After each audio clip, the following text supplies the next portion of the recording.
The standard 5 stars of version 1.0 carry a special place in many Day 1 Genshin players' hearts. The original 5 stood as the benchmark of the game's gacha system all those years ago before we had more 5-star selections that we knew what to do with. As such, Diluc, Mona, Keqing, Qiqi, and Jean had very important shoes to fill, to which they did, and were widely sought after because of it.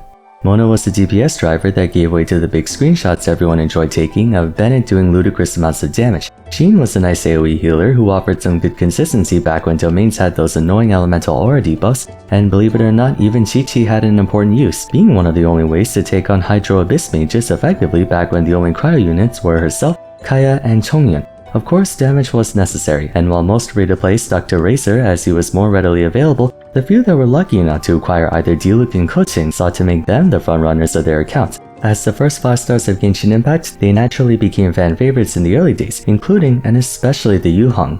Keqing's story is a tumultuous one, marked by periods of ups and downs, and as a member of version 1.0, she's been a long-time presence within the community, although the same can't be said for her metagame involvement. Personally, I owe a lot to Keqing, as her Why No One Plays episode is the only video across all 3 of my channels to have reached 1 million views, as well as a breakout video to give me the green light to put more time into Vars 2 and then have the confidence to make Vars 3. There's a lot of sentimental value I have with the character, as I'm sure many others have as well, so without further ado, let's talk about Keqing and the long history she has. There exists a rule in any form of media related to anime. Waifus are always number 1. If you were to take an extremely handsome male character and put him next to an extremely pretty female character, I am willing to bet my house that the female character gets more attention, more fan art, more whatever. And while Diluc was almost certainly the male crush of Genshin back in the day, Keqing was the one to really pull people's attention, ironic considering even back then people thought she was weaker than Diluc.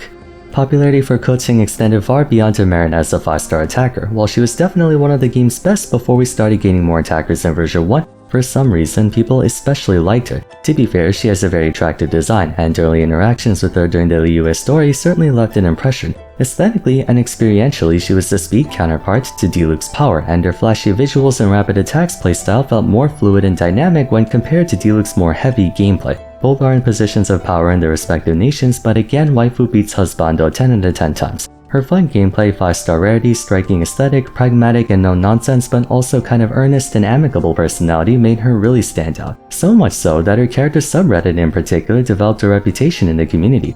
For those unaware, every Genshin character, or should I say Hoyo character in general, has their own subreddit, not unlike how say in League of Legends, every champion has their own subreddit. While most of the character subreddits were fairly niche and small, for some reason the Keqing mains Reddit grew exponentially in size, and discussion within that subreddit began to expand to not just her, but other characters. Eventually people just decided that KQM would be the destination for theory crafting related matters, and enough attention was given to the subreddit to merit creating its own website, Keqing mains. Keqing was so popular that the community made an entire website and platform in her name and image. It would be no exaggeration to call her the best girl throughout version 1. After all, she was the only standard character to receive her own limited time banner. I still remember Komda's fan animation of Keqing and the wholesome part too. People really loved her. But how was she in game? A lot of Keqing's appeal as a DPS unit during the early days could be attributed to the absence of a properly established meta. It wouldn't be until version 2 when proper teams and strategies became public knowledge, both as a result of Genshin having very little units that synergized with each other, and as well the community had to spend most of version 1 figuring the game's mechanics and stuff out. During that time, every character was measured based on their own individual value, not the value they brought to a team. If you recall the version 1.0 tier list people memed on for years on end, looking at it from the lens of a day 1 player, it's not entirely wrong. Diluc was top tier because he was the strongest by way of raw personal power, along with claymores being overpowered thanks to breaking material and elemental shields quickly. Qiqi was top tier because survival actually mattered back then. We weren't one-shotting things and we didn't get much healing from statues of the 7 on account of them not being fully leveled up. So having a healer, namely a cryo healer who could take on Hydro Abyss mages, was extremely beneficial, hence why circumstantially Qiqi was a very sought after character in the early days of the game. Keqing was able to take advantage of this. Her personal power was decent, albeit worse than Diluc's, but individually speaking she was close to the top, and all of that was without the help of elemental reactions. Even as we got more attackers like Child, Ganyu, Shou, and Hu Tao, for the better part of version 1 characters were judged by their own merit, and Keqing was doing fairly comfortably in that regard.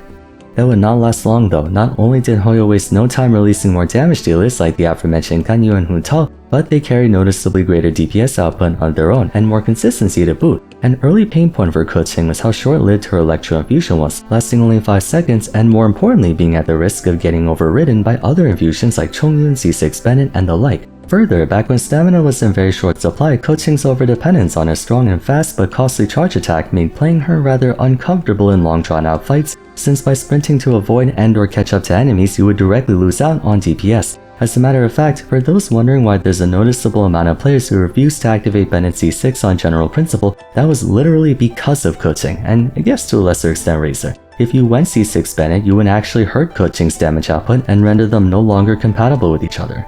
On the other hand, someone like Hu Tao's Pyro Infusion could not be overridden by anything, it lasted a bit longer, and with the help of C1, Hu Tao could charge attack without consuming stamina, giving her every advantage over the Yu Hong in fast attacking DPS. You might be wondering, why am I comparing Hu Tao to Keqing instead of Diluc? Arguments were made in favor of Diluc being more AoE focused, and again the utility provided by claymores back when Abyss Mage and Minotaur shields were everywhere, so instead they chose to compare Keqing and Hu Tao against each other due to both being short-ranged melee attackers.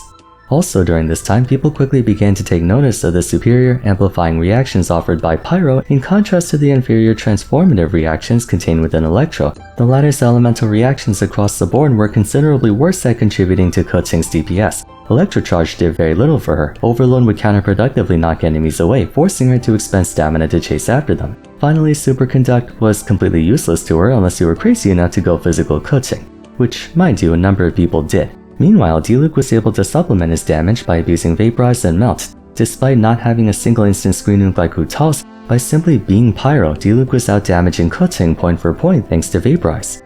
Speaking of which, Pyro and Cryo were getting disproportionately more attention throughout version 1 and early version 2, as in we basically got only Pyro and Cryo units. The next Electro character wouldn't come out until 2.1 a full year later. In essence, Electro and Keqing by proxy have very little support come for it, and very little ways in which it could be supported, leading to Electro being considered one of the weaker elements in the game, and definitively the weaker damaging one between Pyro and Electro. The others, Animo, Hydro, Cryo, etc. were more utility-centric or driving elements for Pyro.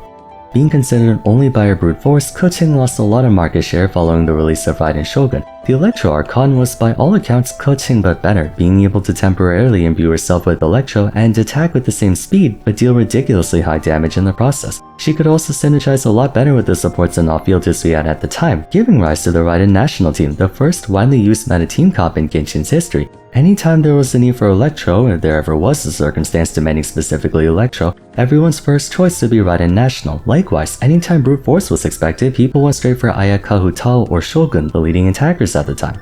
Keqing just had very little going for her throughout version 2.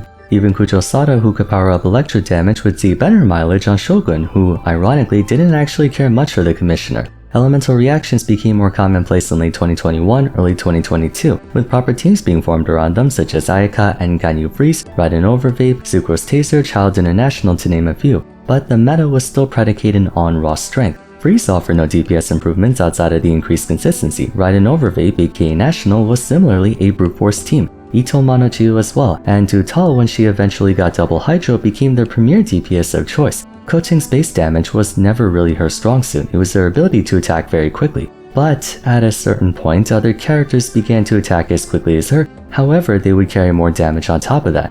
Towards the end of version 2, her days of being a sought-after attacker have come and gone, with many potentially calling her one of the weakest 5-star attackers in the game.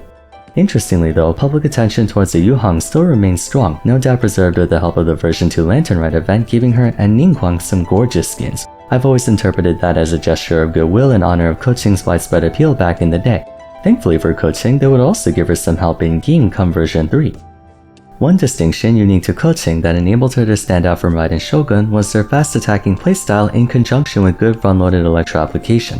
Most of the strong Electro units like Fischl, Beidou, and Yaimiko were sub-DPS, none of whom could really be used on-field as main attackers. What initially was a weakness to the Yu Hong turned out to be a way to distinguish herself from the Electro Archon. The arrival of Quicken and the Aggravate reaction was a godsend for Keqing, supplementing her damage by a flat amount to significantly bring her up in power, enough to basically push her back into meta relevance. Consistency and quality of life issues aside, Keqing's main issue was the lack of oomph in her kit. She did damage, just not enough. The way Keqing behaved was that it would tack on flat bonus damage to instances of Electro or Dendro damage, of which Keqing could do very easily. Star Wars Sword being a low-cost, low-cooldown, high-attack frequency burst in tandem with her fast attacks and stellar restoration offered great synergy between her and Vishal's A4, and when equipping Thundering Fury, Keqing could apply even more Electro. And so, after waiting patiently for 2 years, Keqing finally attained a strong party in herself, Vishal, Kosaha, and a Dendro unit. I think most people went either Yao, Nahida, or Baitu depending on if they needed sustain.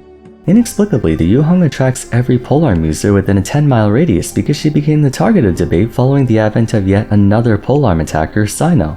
Theory crafters were arguing over whether Keqing was better than Sino or vice versa, using it as a way to kind of downplay the latter. I think most people are in agreement that they're relatively close to each other, but Keqing was easier to play and easier to build, no doubt helping to add to her newfound standing.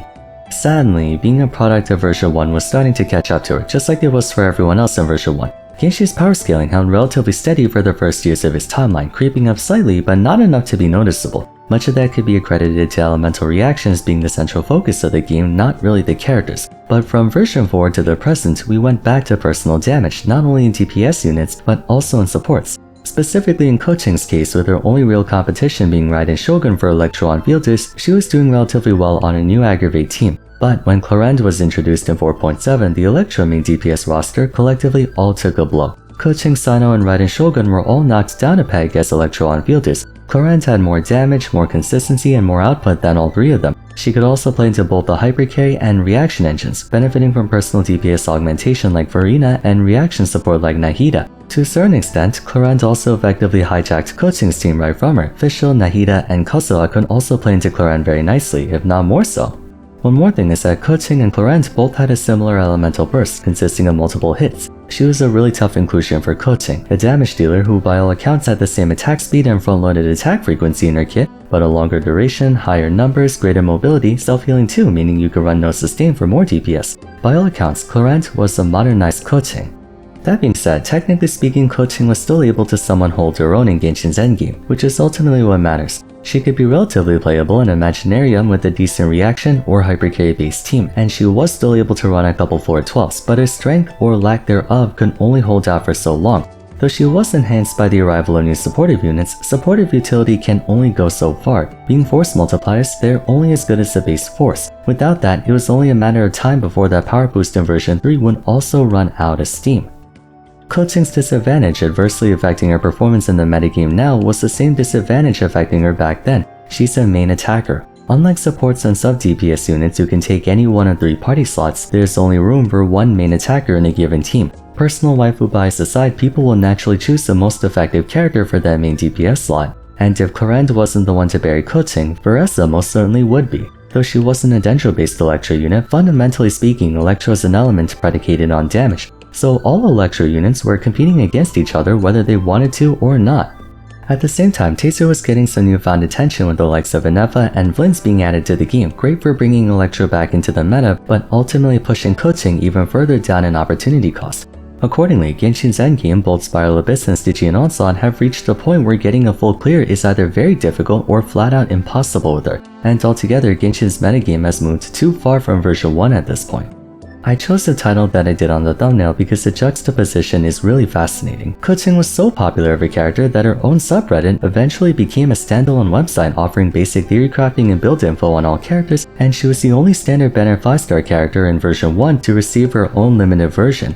She was one of the most popular waifus back in version 1 and 2, with many still having a special place for her in their hearts, and yet as a character she's always been struggling to keep up with whatever's been all the rage. Popularity doesn't have to always be connected to strength, but historically it damn near tends to be. Hoyo wants characters to be strong so people will pull for them. You don't see that many Dori or Xinyan fans, for example. Yet amidst all of that, Keqing was exceptionally popular despite never once even being in discussion for one of the best in the game. A character constantly held back for one shortcoming or another, but still managed to be a fan favorite for years. She truly was Genshin's most successful failure.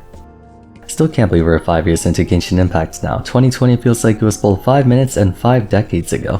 What are some memories you guys have of the Yuhong? Do you still play Keqing in the present day, or do you no longer use her anymore? Let me know in the comments down below. That'll be all for today, so if you enjoyed the video, I'd appreciate it if you left a like and subscribe. Don't forget to follow me on Twitter at Vars, where I'm joined my Discord server, and check out my other episodes on Yelan and Hu Tao if you haven't yet. But till next time, thanks so much for watching, and I look forward to seeing you again soon. Take care.